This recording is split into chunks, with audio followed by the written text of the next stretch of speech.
Si tu me suis depuis un certain temps, tu sais que sur cette chaîne YouTube, je parle beaucoup d'investissement en bourse et notamment d'investissement en bourse en utilisant une approche passive via l'utilisation des trackers et des ETF. Il y a plein d'études et je t'en ai montré plusieurs sur cette chaîne YouTube qui démontrent aujourd'hui que l'approche passive, c'est vraiment quelque chose qui fonctionne et pas que pour les particuliers puisque la grosse majorité des professionnels de la finance et des gestionnaires de fonds ne sont pas capables de faire mieux que le marché via une approche active sur une période supérieure à 20 ans. Donc quand je parle d'une approche active, c'est d'essayer de déterminer là où les meilleures entreprises qui vont avoir tendance peut-être à surperformer le marché à un moment donné. Donc c'est ce qu'on appelle aussi plus communément le stock picking. Donc on va déterminer là où les meilleures entreprises qui vont avoir du coup peut-être une surperformance du marché à un moment donné. Mais ce qu'on remarque, c'est que la grosse majorité aujourd'hui des personnes pour qui c'est le métier, qui ont normalement les compétences et l'expertise pour pouvoir faire ça, ne sont pas capables de faire mieux qu'une simple gestion passive, en tout cas de portefeuille, en utilisant le vecteur des trackers ou des ETF. Mais dans cette vidéo, j'aimerais me focaliser justement là-dessus en essayant de te partager des éléments et des datas qui sont concrètes, qui ne seront pas forcément sortis, encore une fois, de mon chapeau, puisque malgré le fait aujourd'hui que l'approche passive n'est plus quelque chose à démontrer, c'est vraiment quelque chose qui fonctionne, on a l'impression que c'est un peu la stratégie miracle et que c'est l'approche forcément à utiliser et le moyen le plus simple et le plus rapide pour atteindre éventuellement le statut d'indépendance et de liberté financière, voire même le statut de millionnaire ou de multimillionnaire. Et c'est vrai qu'en fonction de l'approche que tu vas utiliser, encore une fois, il y a des éléments concrets derrière et c'est vraiment quelque chose qui fonctionne. Mais dans cette vidéo, j'aimerais vraiment remettre un petit peu le point sur les i et te montrer des données, des éléments concrets que je vais essayer de te partager pour que tu puisses te rendre compte de l'aspect factuel qui peut se cacher derrière et que tu puisses transposer ça par rapport à ta situation personnelle.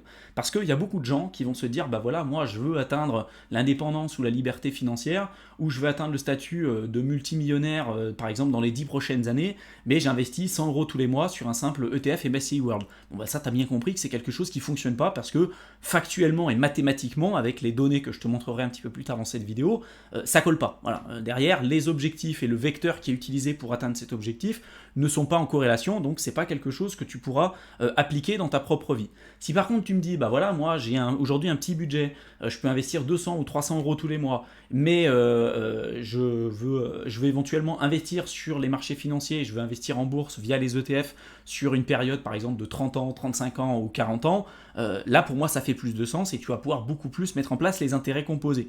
Mais qui aujourd'hui a envie véritablement de placer son capital en bourse via les ETF sur une période par exemple de 30 ans, 35 ans, 40 ans?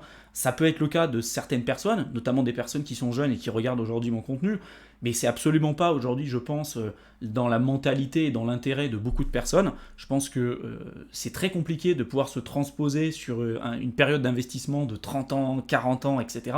Alors oui, les intérêts composés, ça fonctionne, mais derrière, est-ce qu'on a tous envie de placer notre capital sur 30 ans ou 40 ans? Je ne suis pas forcément convaincu de ça. Et du coup, dans cette vidéo, encore une fois, j'aimerais me focaliser et te faire certains pronostics et te dire, bah voilà, si aujourd'hui tu veux atteindre par exemple le statut d'indépendance ou de liberté financière en utilisant le vecteur des ETF.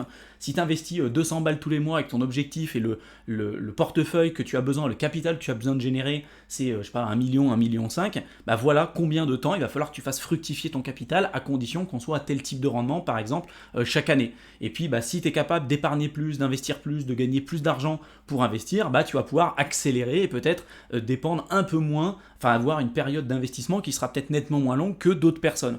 Mais tout ça, tu vois, tout ça en fait, c'est pas quelque chose qu'on peut inventer, ça va dépendre de chaque individu, ça va dépendre de ta manière de gagner ton capital, ta manière de gérer ton argent, ta capacité d'épargne, ta capacité d'investissement, ta capacité aussi à prendre des risques, et ça, ça va dépendre encore une fois de chaque individu. Moi, au départ, mon objectif, c'était pas d'atteindre la liberté financière et l'indépendance financière en 35 ans. Voilà, moi je m'étais fixé un objectif de 5 ans, donc j'ai pas du tout utilisé les mêmes leviers que beaucoup de personnes. Moi j'ai utilisé le levier intrapreneurial, donc j'ai entrepris dans mon entreprise salariée à l'époque, j'ai développé une entreprise en parallèle de mon job salarié et la grosse majorité de l'argent que je gagnais, donc je vivais avec un niveau de vie très très bas, et la grosse majorité de l'argent que je gagnais, je l'investissais plutôt sur le marché des crypto-monnaies, et c'est ça qui m'a permis de vraiment accélérer et après de diversifier mon capital sur d'autres classes d'actifs parce que je recherchais plus le même niveau de rendement, le même niveau de volatilité, et je sais que ce n'était pas quelque chose qui pouvait s'appliquer à tout le monde. En tout cas, les risques que je prenais, les rendements que je pouvais potentiellement espérer en utilisant ces leviers, ça faisait beaucoup plus de sens par rapport aux objectifs que je m'étais fixés. Mais dans cette vidéo, j'aimerais me focaliser aujourd'hui sur tes objectifs à toi, te faire certains pronostics et que tu puisses te rendre compte au final si les objectifs que tu t'es fixés et peut-être d'éventuellement les atteindre en utilisant l'investissement en bourse ou les marchés financiers, en utilisant les trackers ou les ETF, si c'est quelque chose qui fait sens, et si oui, dans quelle proportion et dans quelle mesure. Si on regarde pour le cas du MSCI World, qui est un indice très connu dans l'investissement passif, on regarde que depuis 1987, cet indice a fait en moyenne, des fois c'est un peu plus, des fois c'est un peu moins, mais en moyenne du 8,16%. Donc nous, dans nos calculs, on va utiliser ça, et si on regarde pour le S&P 500, en moyenne, sur les 30-40 dernières années, c'est un indice qui a fait à peu près du 10%. Alors encore une fois, des fois c'est un peu plus, des fois c'est un peu moins. Donc on va aller sur le calcul des rendements composés et on va prendre le cas de quelqu'un qui va investir par exemple 10 000 euros et puis va faire un versement régulier, alors par exemple une fois par mois, de l'ordre de 200 ou 300 euros. On va prendre le cas de 300 euros. Donc s'il investit tous les mois 300 euros au départ, il a un capital de 10 000 euros qu'il investit. 300 euros tous les mois sur du MSCI World, donc il ne va pas se prendre la tête, sur du 8,16%. Et là, on calcule les rendements classiques, c'est-à-dire qu'on ne prend même pas en compte l'inflation, parce que ça aussi, il faut retrancher l'inflation, et après, il faudrait même retrancher les impôts si on veut retirer notre capital, mais ça, on va dire, je ne vais même pas le prendre en compte. On va calculer les intérêts une fois par année, et puis là, on va l'investir, par exemple, sur 30 ans. Donc là, on se rend compte que, en effet, le capital s'est très très bien développé. On a réussi à transformer 10 000 euros qu'on avait investi au début, puis 300 euros tous les mois sur un portefeuille total de un peu plus de 540 000 euros, avec un total d'intérêt qui a été gagné sur cette période de 422 000 euros. Donc c'est quand même énorme, l'argent qu'on a réussi à générer, mais on est quand même très très loin du statut de multimillionnaire et de ce qu'on peut faire valoir comme type de résultat, notamment souvent sur Internet. Donc c'est une première perspective quand même à avoir. Après on peut s'amuser à faire varier les chiffres. C'est-à-dire que si toi tu dis, moi j'ai pas envie d'investir sur 30 ans parce que c'est beaucoup trop long, tu as envie d'avoir le statut de multimillionnaire par exemple sur une période de 15 ans en utilisant le simple MSCI World, on peut regarder les résultats qu'on aura sur cette période. Voilà, les intérêts gagnés, tu auras gagné de l'argent, mais tu auras gagné 71 000 euros en fait d'intérêt. Tu auras un capital de 135 000 euros sur une période de 15 ans. Donc là, tu as deux choix. Soit c'est pas la bonne méthode, il va falloir peut-être que tu prennes plus de risques. Et dans ce cas-là, peut-être utiliser le secteur des cryptos ou peu importe. Il y a plein de manières aujourd'hui pour pouvoir gagner de l'argent. Ou alors, tu te dis, je vais essayer d'investir plus d'argent. Donc investir plus d'argent, c'est peut-être augmenter le capital initial ou augmenter les versements réguliers. Au lieu d'investir par exemple 300 euros, si tu investis 1000 euros tous les mois, si on garde les mêmes infos, sur 15 ans, qu'est-ce que ça fait ? On est encore très loin du statut de multimillionnaire avec ton portefeuille. Donc soit tu vas augmenter en fait la durée de ton placement si tu as peut-être un salaire ou un revenu qui va être plus modeste, soit il va falloir que tu apprennes à gagner plus d'argent pour augmenter un petit peu ta capacité d'épargne et ta capacité d'investissement pour après éventuellement accélérer l'atteinte de ton indépendance et de ta liberté financière. Si là au lieu de mettre 10 000 euros par exemple au début, je commence avec un capital de 40 000 euros et je mets 1000 euros tous les mois sur du simple MSCI World, sur 30 ans, là en effet, là on a dépassé le capital de le fameux 1 million de dollars.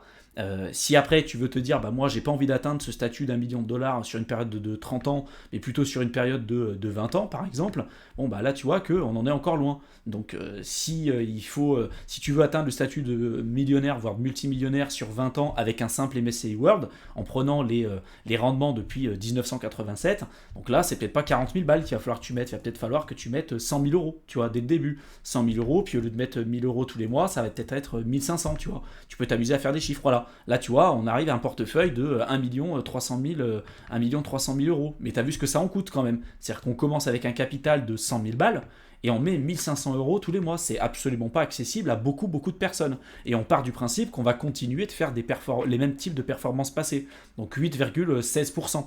Sachant que c'est ce qu'on a eu depuis 1987, mais peut-être que sur les périodes de 20 ans où tu vas investir, peut-être que le MSCI World ne présentera pas ce même type de rendement. Peut-être que ça sera un peu plus, peut-être que ça sera un peu moins. Donc tu vois, c'est vraiment important, je pense, de faire des pronostics. Je te mettrai le lien de ce site dans la barre d'infos si tu veux y jeter un coup d'œil, pour que tu puisses faire justement toi des différents scénarios, que tu dises, tiens, si je place tel capital avec tel type de rendement, qu'est-ce que ça peut donner ? Et tout en prenant aussi en considération que le rendement que tu vois là, c'est des rendements en fait bruts, parce que derrière les rendements, il va falloir soutirer l'inflation, retirer l'inflation et aussi également soustraire les impôts, parce que ça aussi, c'est quelque chose qui va venir éroder ta rentabilité sur le long terme. Pour moi, vraiment, l'investissement passif, et c'est comme ça vraiment que je vois les choses, ça a vraiment pour objectif de nous permettre de vieillir plus confortablement et d'éviter de compter finalement sur l'État pour nos vieux jours. C'est vraiment comme ça que je le vois. C'est pas la stratégie miracle pour devenir millionnaire du jour au lendemain, ça demande quand même un certain temps, ou alors ça demande d'investir quand même pas mal de capital vu les rendements qu'on est capable de générer comme ça sur ce genre d'actifs. Donc là, je te mets à l'écran l'équivalent de la frise de l'indépendance ou de la liberté financière pour vraiment que tu comprennes tous mes propos. C'est-à-dire que tu vas avoir là ici au centre les sources de revenus, donc plus tu vas être en mesure de gagner de l'argent, plus tu vas également être capable, si tu diminues au maximum tes dépenses, d'augmenter ta capacité d'épargne et ta capacité d'investissement. Donc pour augmenter en fait tes sources de revenus, comment tu peux t'en sortir et comment est-ce que tu peux faire? Soit tu vas utiliser la voie du salariat, donc avec la voie du salariat, tu vas pouvoir augmenter éventuellement ton seuil de compétences, tes responsabilités, faire de l'intrapreneuriat, donc c'est l'équivalent de l'entrepreneuriat mais dans ton job salarié, gagner en expérience, faire par exemple la négociation de ton salaire, etc. Tout ça, ça va te permettre éventuellement d'augmenter tes niveaux de revenus, donc que j'ai mis ici dans les sources de revenus. Tu peux également développer, comme moi ce que j'ai fait au début, de l'entrepreneuriat en parallèle de ton job salarié. Alors tu peux vendre des produits physiques, des prestations de services, des produits digitaux, peu importe, mais tout ça, ça va te permettre d'augmenter tes sources de revenus. Tu as également aussi tout ce qui est investissement, donc l'immobilier avec les plus-values, la bourse, métaux précieux, le private equity, les crypto-monnaies éventuellement, le business en ligne, etc., etc. Tout ça, ça peut te permettre d'augmenter tes sources de revenus. Mais pour pouvoir placer ton argent dans ces différentes classes d'actifs, il te faut bien évidemment de l'épargne et il te faut une capacité d'investissement. Donc pour ça, il faut qu'on calcule aussi tes dépenses. Et donc ça va énormément dépendre de ton niveau de vie. Plus tu vas avoir un niveau de vie qui va être élevé, plus tu vas diminuer ta capacité d'épargne et ta capacité aussi d'investissement.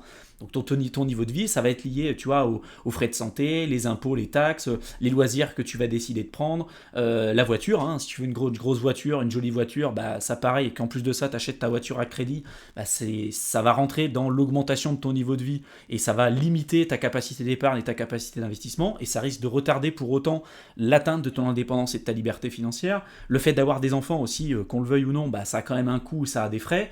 Le fait d'avoir des emprunts, les crédits à la consommation, le logement, faut bien se loger, loyer, l'eau, EDF, électricité, etc. La vie quotidienne, si tu dois changer de vêtements, acheter de la nourriture, aller chez le coiffeur, tout ça, ça demande de l'argent et donc une fois que tu as tes sources de revenus, tu soustrais en fait tes dépenses. Derrière, ce qui va rester, c'est ta capacité d'épargne. Donc avec ta capacité d'épargne, tu te dis, tiens, moi, je vais par exemple mettre une épargne de sécurité de côté que je vais placer sur d'un livret A, par exemple un compte épargne ou un compte courant.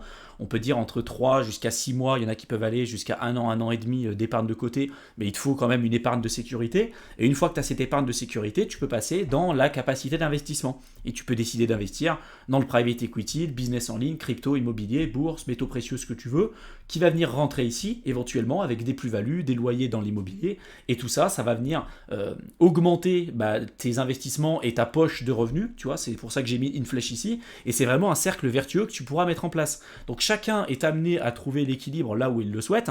Il y a des gens qui vont aimer avoir une grosse voiture, par exemple, ou qui vont aimer souvent partir en vacances chaque année. Il n'y a pas de jugement de valeur dessus, mais il faut savoir que ça rentre dans les dépenses et c'est cet argent-là, de toute façon, qu'on ne pourra pas mettre dans une capacité d'investissement et donc de l'investir dans les cryptos, dans du business en ligne, dans de l'immobilier, etc., etc. C'est pas, encore une fois, il n'y a pas quelque chose qui est bien ou qui est mal, mais je pense qu'il faut être conscient de ça et de savoir derrière vraiment les chiffres qui peuvent se cacher. Ça sert à rien de se mentir, ça sert à rien de dire aux gens si tu mets 200 balles tous les mois sur une période de 20 ans sur un MSCI World, tu vas devenir multimillionnaire. Je pense qu'à un moment donné, il faut arrêter de raconter des conneries aux gens. Les gens sont pas cons, ils ont quand même un cerveau, je pense, pour la majorité d'entre eux. Et moi, je préfère mieux te dire la vérité, te montrer vraiment ce qu'il y a derrière. Moi, je sais que dans mon expérience personnelle, dans mes plaisirs, dans mes loisirs et tout, j'avais pas d'attache, j'avais pas de femme, j'avais une copine à l'époque, mais si tu veux, j'étais pas marié, j'ai pas d'enfant.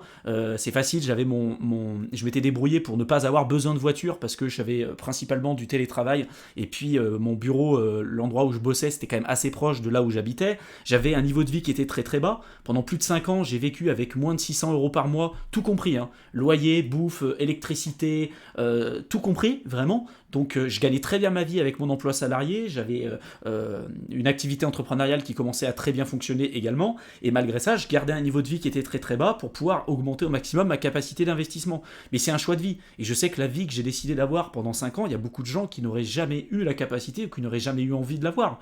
Et j'ai eu une certaine chance aussi d'avoir pu investir au bon moment, d'avoir fait les bons choix, etc., etc.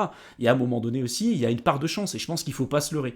Mais tout ça, toute cette vidéo, ça a vraiment pour pour objectif des fois de réveiller certaines personnes, ce sera peut-être ton cas, de te réveiller et de te montrer vraiment ce qu'il y a derrière, et après de te dire, bah voilà, moi si je me fixe l'objectif par exemple d'atteindre l'indépendance ou la liberté financière sur une période de 10 ans, 15 ans, bah quel est le levier que je vais utiliser? Est-ce que ça va être le levier des métaux précieux? Est-ce que ça va être le levier de la bourse? Est-ce que ça va être le levier de l'immobilier? Est-ce que ça va être le levier de l'entrepreneuriat, etc.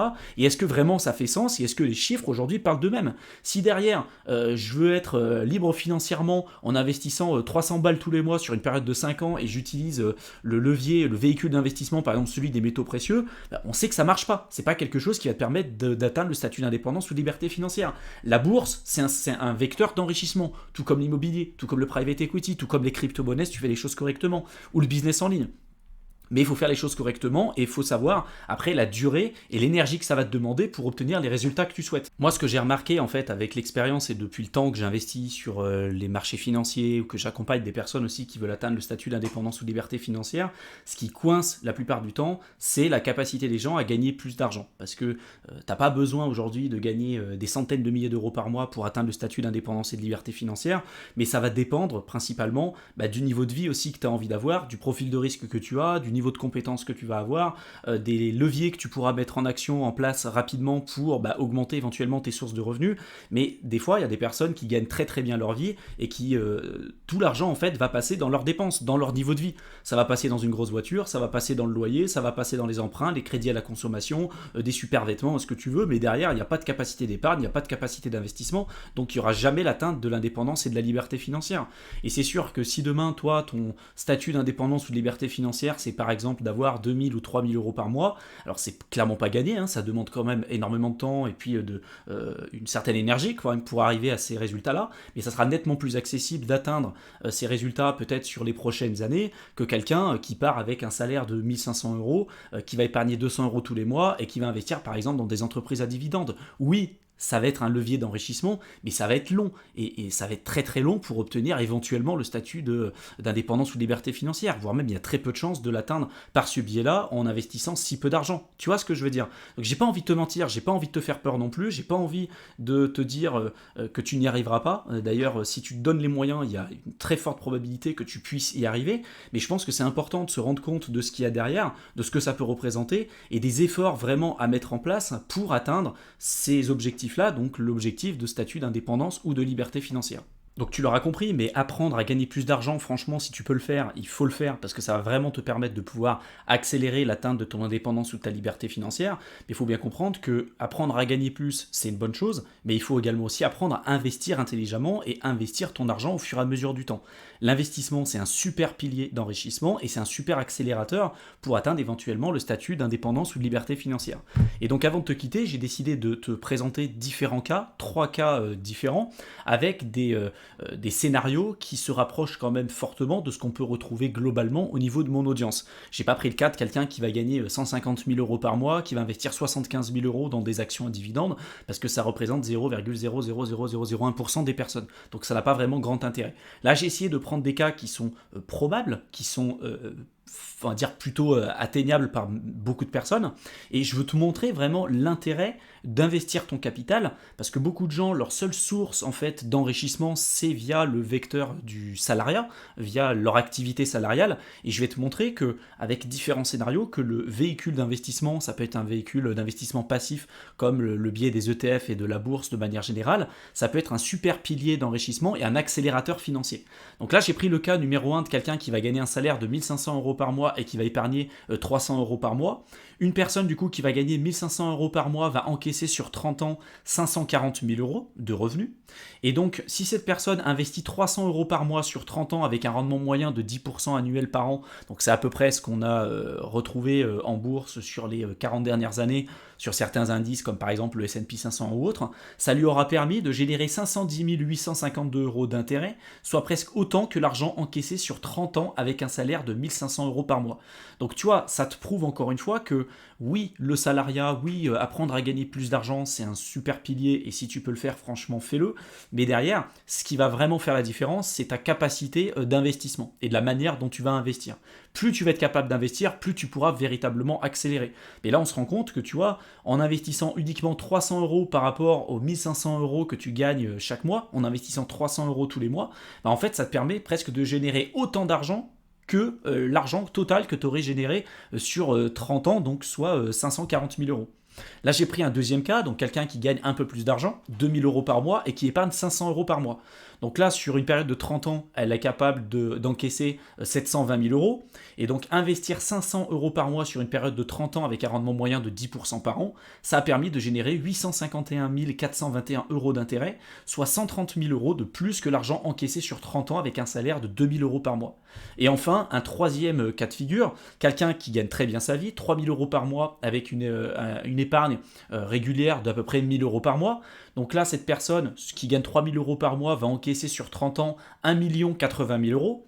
Et donc, s'il investit 1 000 euros par mois sur 30 ans avec toujours pareil 10% par an, ça lui permettra de générer 1 700 000 euros d'intérêt, soit près de 700 000 euros de plus que l'argent encaissé sur 30 ans avec un salaire de 3 000 euros par mois.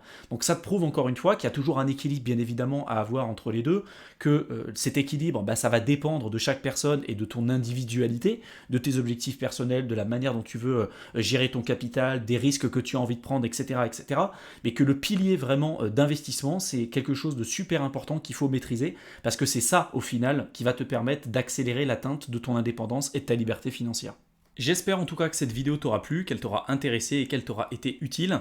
Si maintenant tu t'intéresses spécifiquement à l'investissement en bourse et plus particulièrement à l'investissement en bourse en utilisant notamment le vecteur des ETF et des trackers, je t'ai préparé un fichier que tu peux télécharger dans la description de la vidéo dans lequel je t'ai répertorié les meilleurs ETF. Alors les meilleurs ETF sur compte titre, les meilleurs ETF sur PEA, il y a même une section sur les meilleurs ETF Smart Beta, etc.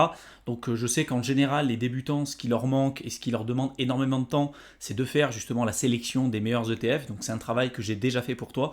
Donc n'hésite pas à télécharger le document. Le lien se retrouve dans la barre d'infos. Tu cliques dessus, tu rentres ton adresse mail et je t'enverrai directement ça dans ta boîte de réception. Je te souhaite une excellente fin de soirée et je te retrouve dans une prochaine vidéo. À bientôt.